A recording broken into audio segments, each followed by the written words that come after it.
So, had to do a bit of rearranging.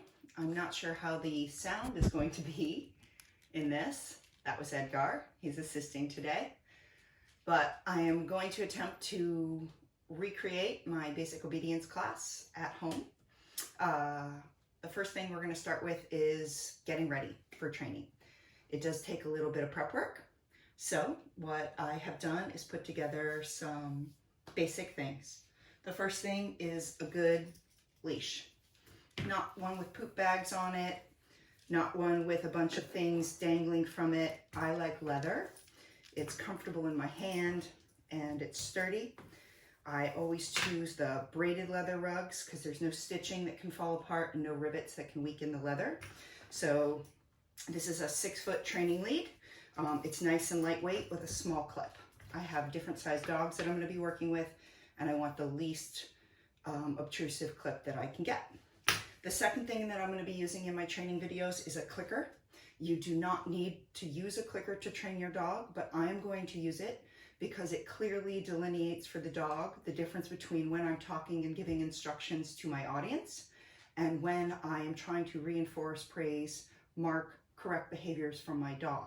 The clicker makes a little sound that tells the dog that they have done something correct and that you will be delivering them a treat.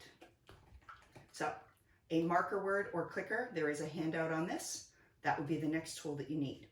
You also will likely need, when you move from inside your home training to outside, a bait bag.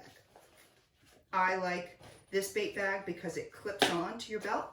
You can also get a strap that goes with it. When I bend over for shorter dogs like Edgar, I don't like that my belt keeps popping up and I might lose my bait bag or spill my treats. This is a great bait bag that I picked up at Jeffrey's. It closes, it's slim, and it's definitely big enough for a long walk or hike with your dog. So a bait bag is important as well. The next thing that you're going to need are rewards for your dog. Edgar is giving me his full attention because I've already given him a little reinforcement sampler. Giving us a nice stretch. Hi, Edgar. Good boy. Yeah. So, treats.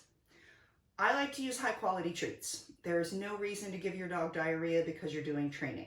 So, single ingredient, well-sourced treats are key to good training. They are a component of my dog's daily calories, and I don't want those calories to be junk.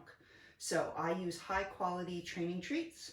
My preference is for Jeffrey's jerky. They come in different single proteins. Pork, turkey, chicken, beef. So if your dog has any allergies, you can really alleviate any concerns that way by going with a single ingredient, locally made jerky. The second thing I like is a high value, different type of treat, such as the freeze-dried raw. I can also use a really low level treat like a kibble that's high quality. This is the Stella & Chewy's raw coated kibble. And then my preference for like lots of little rewards is this Ziwi Peak. It's a dehydrated raw, it's high quality, and it comes in lots of little pieces. So you can start by kind of testing out to see how well your dog likes the treats. This is the Ziwi Peak stuff. It's tiny. Hi, Edgar. Here, I'm gonna send Edgar over there so I can show you guys the treats. Lots of little pieces already that come inside this bag. Then we've got our lower value treats. So those are the high value ones. We've got our kibble. This is just, you did it, but maybe not such a great job. Then we've got our jerky treats, which are definitely the high value. I really like what you did. You can break this into tiny pieces to say thank you, or you can give out whole big chunks. So that's the jerky. And this is the raw, if you didn't see that. Again, tiny little pieces that fit well in the bait bag. That's my preference. So once you get those together and you've got 3 at least different value level treats for your dog, oh good boy, Edgar, then you can begin training.